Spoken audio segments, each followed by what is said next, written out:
से अगली खबर, जहां 61 गायों की मौत के मामले में बीडीओ समेत 8 लोगों को पुलिस ने हिरासत में लिया है। माध्यमिक शिक्षा राज्य मंत्री गुलाबो देवी ने मामले को गंभीरता से लिया है। दोषी आरोपियों पर एनएसए के तहत अब कार्रवाई की जाएगी। मुख्य आरोपी समेत टीम की गिरफ्तारी के लिए 5 टीमों का गठन किया गया, जहां अमरोहा के हसनपुर तहसील के साथलपुर गौशाला का मामला, जिसमें की बड़ी संख्या में गायों की जान चली गई थी। करीब 61 गायों की मौत हुई थी और अब उस पूरे मामले में बीडीओ के साथ साथ 8 लोगों को पुलिस ने हिरासत में ले लिया है। माध्यमिक शिक्षा राज्य मंत्री गुलाबो देवी ने मामले को गंभीरता से लिया और उसके बाद यह कार्रवाई हुई है। अब दोषी जो आरोपी हैं उन पर एनएसए के तहत कार्रवाई की जाएगी। वहीं मुजफ्फरनगर की बेटी ने देश का मान बढ़ाया है। कॉमनवेल्थ गेम्स में पहलवान दिव्या काकरान ने ब्रॉन्ज मेडल जीता। दिव्या ने ब्रॉन्ज मेडल मुकाबले में सिर्फ 30 सेकंड में विरोधी पहलवान टाइगर लिली कॉकर लेमालियर को चित कर दिया। पहलवान दिव्या काकरान ने 68 किलोग्राम भार्गवर में कांस्य पदक जीता। कॉमनवेल्थ गेम्स में दिव्या काकरान का ये दूसरा मेडल है। आपको बता दें, इससे पहले उन्होंने कॉमनवेल्थ गेम्स 2018 में भी कांस्य पदक अपने नाम किया था। हालांकि दोनों बार दिव्या काकरान को कांस्य पदक से संतोष करना पड़ा। इस बार ऐसा माना जा रहा था कि वो अपने मेडल का रंग बदलने में कामयाब रहेंगी, लेकिन ऐसा हो न पाया।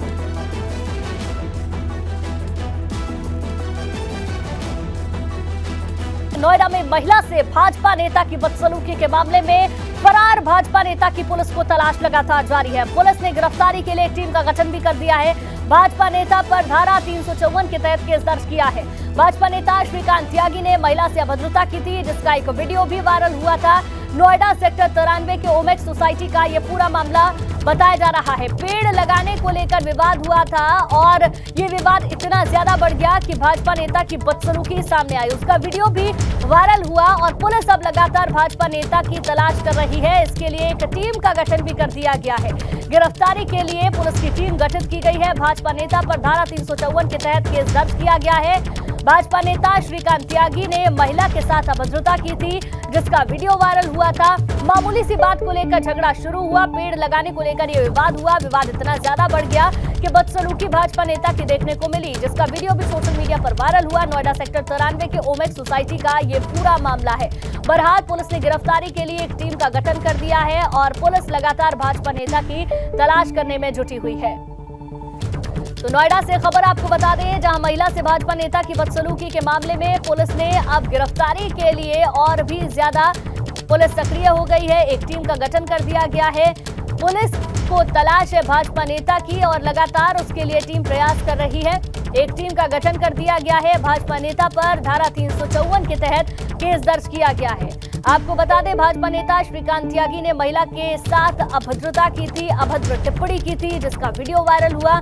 मामूली सी बात को लेकर झगड़ा हुआ। पेड़ लगाने को लेकर यह विवाद था। विवाद इतना ज्यादा बढ़ गया कि सारी मर्यादा भाजपा नेता भूल गए और अभद्रता पर उतर आए, जिसका वीडियो भी सामने आया। नोएडा सेक्टर 93 के ओमेक्स सोसाइटी का ये पूरा मामला बताया जा रहा है। तो ये बड़ी खबर लगातार हम आपको बता रहे हैं। महिला से भाजपा नेता की बदसलूकी के मामले में पुलिस को भाजपा नेता की तलाश है। भाजपा नेता फरार बताया जा रहा है और गिरफ्तारी करने के लिए पुलिस की ओर से एक टीम का भी गठन कर दिया गया है। भाजपा नेता पर धारा 354 के तहत केस दर्ज किया गया है। एक टीम का गठन किया गया है, जिसके चलते जल्दी से जल्दी पुलिस भाजपा नेता को जल्द से जल्द गिरफ्तार कर सके। तो नोएडा से मामला सामने आया, जहां महिला से भाजपा नेता ने बदसलूकी की, जिसका वीडियो भी सामने आया, वो भी हमने आपको दिखाया था। धारा 354 के तहत अब भाजपा नेता पर केस दर्ज कर दिया गया है। श्रीकांत त्यागी लगातार इस घटना के बाद से फरार है। पुलिस उनकी तलाश कर रही है। लेके आ गई है। क्या हो गया भाई साहब? अरे अरे आराम से सर, आराम से। अरे सर, बड़े भैया, तेरे पति को जानता हूँ, बढ़िया समझी। हम आपको महिला के साथ बदसलूकी कर रहे शख्स के अपशब्द नहीं सुना सकते। अरे सर, बड़े भैया, तेरे पति को जानता हूँ, बढ़िया समझी। वीडियो में महिला से बदसलूकी करता दिख रहा शख्स बीजेपी नेता श्रीकांत त्यागी है। दरअसल नोएडा सेक्टर 93 की ओमेक्स सोसाइटी में पेड़ लगाने को लेकर विवाद हुआ था। आरोप है कि श्रीकांत त्यागी ने महिला से बदसलूकी की और धक्का दिया। अरे सर बड़े हो गया भैया हट यहाँ से, तेरे पति को भी जानता हूँ उस बनिए को। समझी? हंगामे के बाद महिलाओं ने सुरक्षा की मांग की है। गंदी लैंग्वेज लेडीज के लिए ले लो, सीनियर सिटीजन हैं, बच्चे वहाँ पे, you have to control your language, we are in a civilised society. उसके बाद खुद तो वो अंदर चले गए, बट उन्होंने अपनी वाइफ को भेज दिया और उनकी वाइफ भी कॉन्टिन्यूसली कि नहीं ये वाले पेड़ नहीं हटेंगे, कैसे हटाओगे। तब हम सब लोगों ने मिलकर वो बड़े वाले जो पेड़ हटाए और तुरंत ही दूसरी जगह पर लगा दिए। And we demand complete action, जो भी है लेना चाहिए योगी गवर्नमेंट को। इफ दे आर सेइंग कि वुमेन सेफ हैं तो दे हैव टू बी। बदसलूकी का वीडियो वायरल हुआ तो पुलिस एक्शन में आई। आप तो अरे सर बड़े हो गया भैया हट यहाँ से, तेरे पति को भी जानता हूँ उस बनिए को। पुलिस के मुताबिक आरोपी बीजेपी नेता फरार है। उसकी गिरफ्तारी के लिए टीम बना दी गई है। थाना फेज 2 क्षेत्र के अंतर्गत ग्रैंड ओमेक सोसाइटी का एक वीडियो वायरल हुआ, जिस वीडियो में देखा जा सकता है कि एक श्रीकांत त्यागी नाम का व्यक्ति एक महिला के साथ अभद्र भाषा का प्रयोग कर काफी अश्लील टिप्पणियां कर रहा है, गाली गलौज कर रहा है और हाथापाई कर रहा है। इस मामले का नोएडा पुलिस के द्वारा त्वरित संज्ञान लिया गया और अभियोग पंजीकृत किया गया है। इस वक्त अभियुक्त फरार है, जिसकी गिरफ्तारी के लिए टीम गठित कर दी गई है और उसके सभी संभावित ठिकानों पर दबिश दी जा रही है। इस मामले में कठोरतम दंडात्मक कार्रवाई नोएडा पुलिस के द्वारा की जाएगी। बीजेपी नेता श्रीकांत त्यागी पहले भी विवादों में रहा है। लखनऊ में करीब 2 साल पहले उसकी पुलिस सुरक्षा हटा ली गई थी। उसके साथ पुलिस सुरक्षा के अलावा फर्जी तरीके से एस्कॉर्ट भी रहती थी।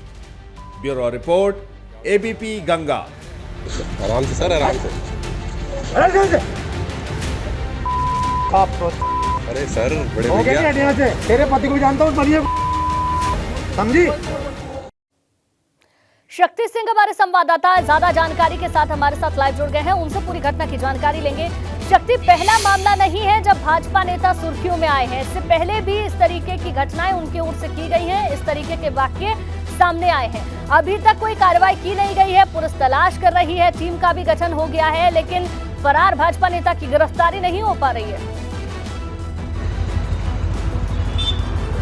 देखिए, बिल्कुल जिस नोएडा के अंदर कमिश्नरी प्रणाली लागू है और वहाँ पर तमाम अधिकारी, तमाम बड़े अधिकारी वहाँ पर मौजूद हैं, लेकिन वो एक भाजपा नेता को अभी तक भी ढूंढ नहीं पाए हैं। हालांकि जो पुलिस की तरफ से बयान आया है तो बयान ये आया है कि इसमें टीमें गठित कर दी गई हैं और जल्द से जल्द इनके खिलाफ कार्रवाई की जाएगी और इन्हें हवालात में भी भेजा जाएगा, यानी कि जेल भेजा जाएगा। तो ऐसा कहना है, लेकिन देखने वाली बात यह है कि कब तक श्रीकांत त्यागी पुलिस के हाथ में आता है और कब श्रीकांत त्यागी को हवालात में पुलिस भेजती है, क्योंकि ऐसे कई मामले हैं जो श्रीकांत त्यागी के ऊपर पहले भी दर्ज हो चुके हैं। लेकिन श्रीकांत त्यागी हमेशा ही सत्तारूढ़ी जो पार्टी हैं उनके साथ रहे, चाहे वो सपा हो, बसपा हो या बीजेपी हो। फिलहाल इस समय बीजेपी में नेता हैं और बीजेपी में नेता होने के साथ साथ वो अपने साथ इतने सारे बाउंसर लेके चलते हैं, एक टीम लेके चलते हैं बाउंसरों की, यानी कई गाड़ियों के काफिले के साथ श्रीकांत त्यागी जब निकलते हैं तो सड़क पर निकलते हैं और हथियारबंद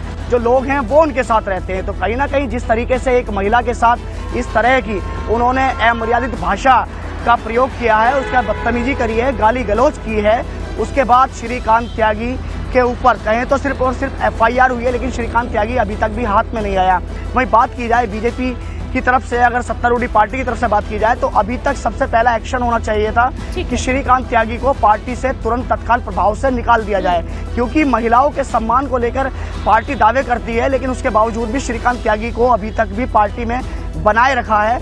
आखिर ऐसी क्या मजबूरी, आखिर ऐसे कौन से नेता हैं जिनकी सरपरस्ती में श्रीकांत त्यागी तमाम ऐसी वारदात की घटनाओं को अंजाम दे देता है और जिसके बाद उसके ऊपर कोई भी कार्रवाई नहीं होती। जी, खबरें सामने आती रही है, सुर्खियों में ये रहे हैं, लेकिन अभी तक कोई कार्रवाई किसी भी स्तर पर होती हुई नजर नहीं आ रही है। बहुत बहुत शुक्रिया शक्ति, जानकारी के लिए आपका। और चलिए अब बात उपराष्ट्रपति के चुनावी मुकाबले की।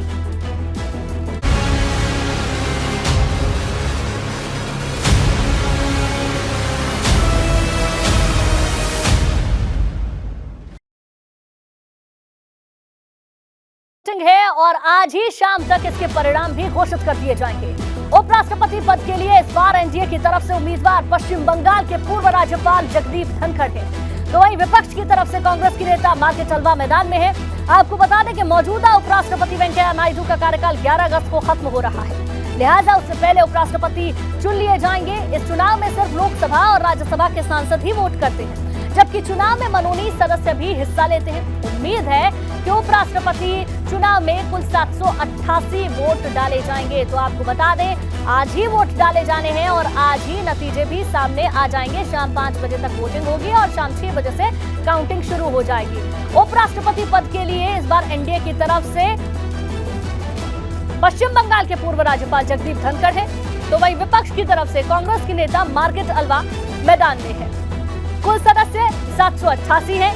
राज्यसभा के जो सदस्य हैं वो वोट कर सकते हैं। इसके अलावा आपको बता दें राज्यसभा के निर्वाचित सदस्य, राज्यसभा के नामित सदस्य, लोकसभा के निर्वाचित सदस्य ही वोट कर सकते हैं। और पूरी काउंटिंग को अगर देखें तो पूरे गणित को अगर समझने की कोशिश करें तो कुल मिलाकर 788 वोट डाले जाएंगे, जिसमें कि राज्यसभा के निर्वाचित सदस्य 233, नामित सदस्य 12, लोकसभा के निर्वाचित सदस्य 543 है। अब देखने वाली बात ये होगी कि आखिर जीत किसकी होती है। उपराष्ट्रपति पद के लिए जहां एनडीए की तरफ से जगदीप धनखड़ मैदान में है, वहीं विपक्ष की तरफ से कांग्रेस की नेता मार्केट अलवा है। जगदीप धनखड़ एक बार विधायक रहे हैं, एक बार लोकसभा के सांसद रह चुके हैं। लंबा उनका राजनीतिक करियर रहा है, 71 साल उम्र है। वहीं मार्केट अलवा की बात करें तो 80 साल की उम्र है। बेंगलुरु कर्नाटक में इनका जन्म हुआ है। 1974 से राजनीति में ये सक्रिय बनी हुई है। सियासी सफर की बात करें तो 48 साल का सियासी सफर है मार्केट अलवा का। 4 राज्यों की पूर्व राज्यपाल भी रह चुकी है। गांधी नरसिम्हा राव सरकार में मंत्री भी रही है मार्केट अलवा।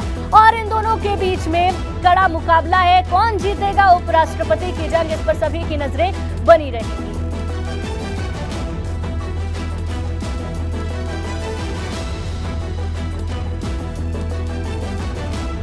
और चलिए पूरे गणित को अब आपको समझाने की कोशिश करते हैं। लोकसभा में एनडीए की क्या स्थिति है वो समझिए। भाजपा के 303 सांसद हैं। इसके अलावा 33 सांसद जो हैं वो हम आपको बता दें, कुल मिलाकर 336 सांसद हैं। सहयोगी दलों के 33 सांसद हैं जो हम आपको दिखा रहे हैं। और कुल इस तरीके से अगर देखें तो 336 सांसद है ये जगदीप धनखड़, क्योंकि एनडीए के वो उम्मीदवार हैं। ये उनका पड़ना भारी नजर आता है क्योंकि भाजपा के जहां खुद 303 सांसद हैं। जगदीप धनखड़ और मार्केट अलवा के बीच उपराष्ट्रपति की जंग है, यानी कि कड़ा मुकाबला है जिसके लिए आज वोट डाले जाने हैं। एनडीए की तरफ से जगदीप धनखड़ उम्मीदवार है। आपको बता दें वहीं यूपीए की तरफ से मार्केट अलवा को मैदान में उतारा गया है। सुबह 10 बजे से मतदान शुरू होना है, शाम 5 बजे तक वोट डाले जाएंगे और आज ही शाम 6 बजे से मतगणना शुरू हो जाएगी। यानी कि उपराष्ट्रपति कौन होगा इसकी तस्वीर भी आज शाम करीब 7 बजे तक साफ हो जाएगी। शाम 7 बजे तक परिणाम आने की संभावना क्योंकि जताई जा रही है।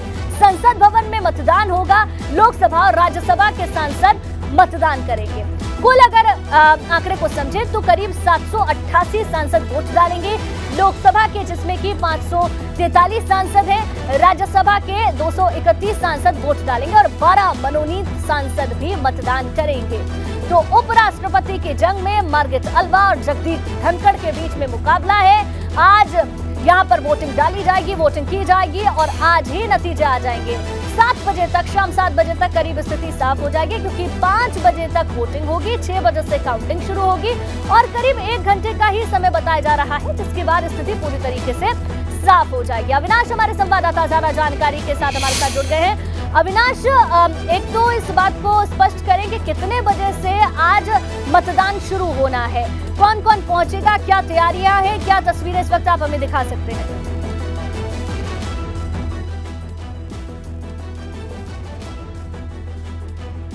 प्रधानमंत्री नरेंद्र मोदी पहुंचेंगे और वो अपने मत का प्रयोग करेंगे, क्योंकि जिस तरीके से उपराष्ट्रपति पद के लिए चुनाव हो रहा है तो इसमें लोकसभा और राज्यसभा के सांसद वोट डालते हैं। प्रधानमंत्री नरेंद्र मोदी भी वाराणसी लोकसभा क्षेत्र से सांसद हैं तो वो भी पहुंचेंगे और अपना मतदान करेंगे। बीजेपी ने अपने कल तमाम सारे सांसदों के साथ बैठक की थी, उनसे बातचीत की और उनको बताया है कि किस तरीके से जाके मतदान करना है। तो बीजेपी के सभी सांसद दिल्ली में मौजूद हैं, इसके अलावा विपक्ष के भी तमाम सारे सांसद दिल्ली में मौजूद हैं और सुबह से ही वो तमाम सारे लोग संसद भवन में पहुंचेंगे और मतदान करेंगे। चूंकि इसमें अगर बात करें तो केवल केवल लोकसभा और राज्यसभा के सांसद ही मतदान का प्रयोग करते हैं और बहुमत इस वक्त अगर बात करें तो एनडीए के पास है, क्योंकि बीजेपी के खुद के अकेले 303 सांसद जहां लोकसभा में है तो ये राज्यसभा में भी 100 सांसद है, यानी कि 403 सांसद अकेले बीजेपी के यहाँ पे होते हैं। और इसके बाद तमाम तरह सहयोगी दलों ने भी उनको अपने समर्थन का ऐलान किया है और उपराष्ट्रपति पद का चुनाव जीतने के लिए 395 के वोट की जरूरत है और 395 अकेले बीजेपी के पास, यानी कि जगदीप धनखड़ का उपराष्ट्रपति बनना तय है। अब देखना यह कि टोटल कितनी ज्यादा मार्जिन के साथ उपराष्ट्रपति बनते हैं, क्योंकि जिस तरीके से पूरी मतदान प्रक्रिया होगी इसमें केवल लोकसभा और राज्यसभा के सांसद वोट डालेंगे। जैसे ही वोटिंग खत्म होगी उसके बाद मतगणना की शुरुआत तुरंत हो जाएगी और 788 वोट ही गिनने हैं, तो लिहाजा ज्यादा वक्त नहीं लगेगा। उसके तकरीबन 5 बजे जब मतदान खत्म होगा तो 1 घंटे के अंदर मतगणना कर ली जाएगी और तकरीबन 6 से 7 बजे के बीच में रिजल्ट का अनाउंसमेंट कर दिया जाएगा। रिजल्ट जिस तरीके से आंकड़े एनडीए के उम्मीदवार जगदीप धनखड़ के पक्ष में हैं, तो लिहाजा उनको उपराष्ट्रपति बनना अब तय है, बस नतीजों का इंतजार किया जा रहा है। और आज जब उपराष्ट्रपति पद के लिए चुनाव होने जा रहा है तो तमाम सारे जो सांसद हैं वो संसद भवन में पहुंचेंगे और अपने मत का प्रयोग करेंगे।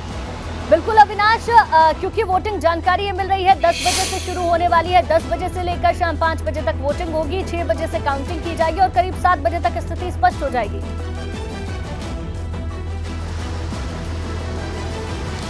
जी बिल्कुल, अगर बात करें तो 7 बजे तक स्थिति स्पष्ट हो जाएगी कि आखिर देश का उपराष्ट्रपति अगला कौन हुआ है। चूंकि आंकड़े पहले से मैं बता रहा हूँ कि जिस तरीके से राष्ट्रपति पद के चुनाव के लिए आंकड़े पहले से ही एनडीए के पक्ष में थे, उसी तरीके से उपराष्ट्रपति पद के चुनाव के लिए भी आंकड़े एनडीए के पक्ष में। चूंकि राष्ट्रपति उपराष्ट्रपति के चुनाव ऐसा होता है कि इसमें आंकड़े पहले से पता रहते हैं कि किस उम्मीदवार के पक्ष में आंकड़े हैं और कौन सा उम्मीदवार चुनाव जीत लेगा। बस ये देखा जाता है कि तमाम सारे जो सहयोगी दल हैं उनमें से कितने लोग निकल कर वोट देते हैं और कितने ज़्यादा मत प्रतिशत के साथ चुनाव जीता जाता है। तो वही यहाँ भी आज देखने को मिलेगा। जिस तरीके से द्रौपदी मुर्मू तकरीबन 64% वोट के साथ राष्ट्रपति बनी है, वैसे अब देखना होगा कि उपराष्ट्रपति जगदीप धनखड़ अगर बनते हैं तो कितने फीसदी वोट के साथ बनते हैं। चूंकि उपराष्ट्रपति जो भी वर्तमान में वेंकैया नायडू, उनका जो कार्यकाल है वो 11 अगस्त तक है, तो लिहाजा इसीलिए आज अब ये मतदान होगा और आज ही मतगणना होगी और आज ही रिजल्ट का अनाउंसमेंट होगा। तो इंतजार है शाम को 6 से 7 बजे के बीच में ये अनाउंसमेंट हो जाएगा और उम्मीद यही जताई जा रही है कि जगदीप धनखड़ अगले उपराष्ट्रपति होंगे।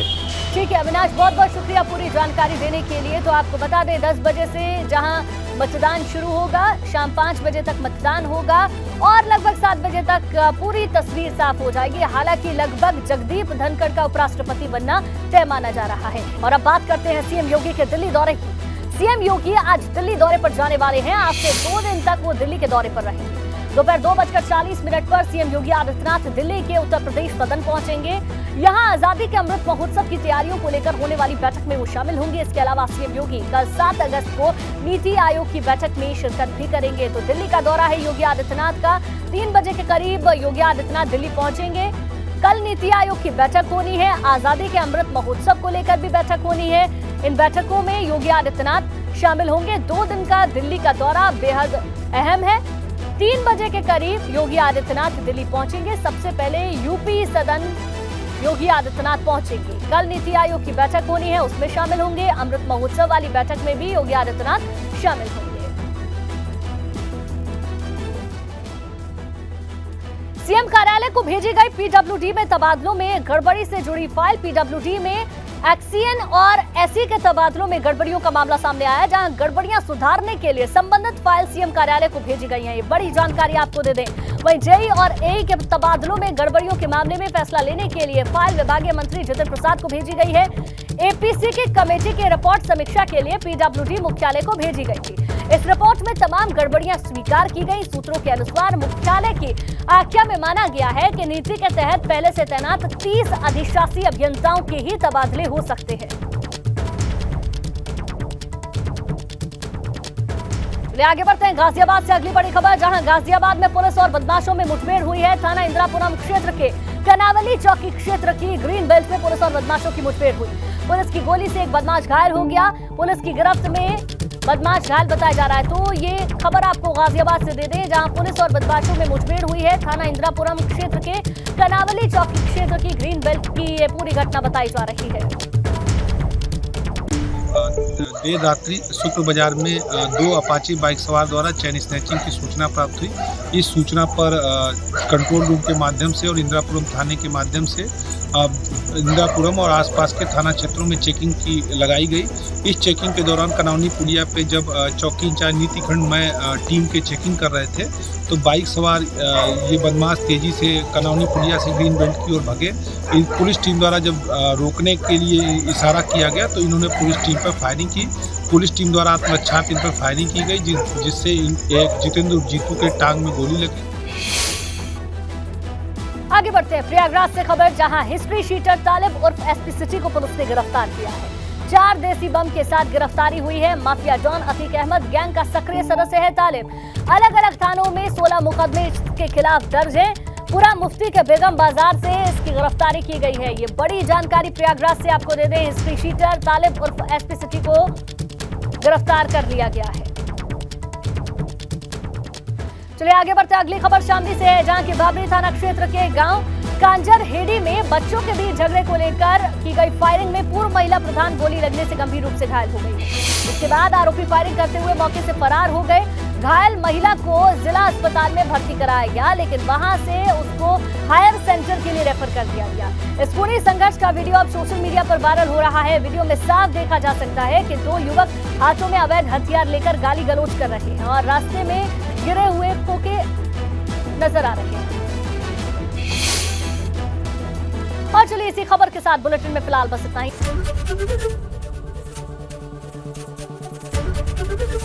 एबीपी गंगा, खबर आपकी, जुबान आपकी।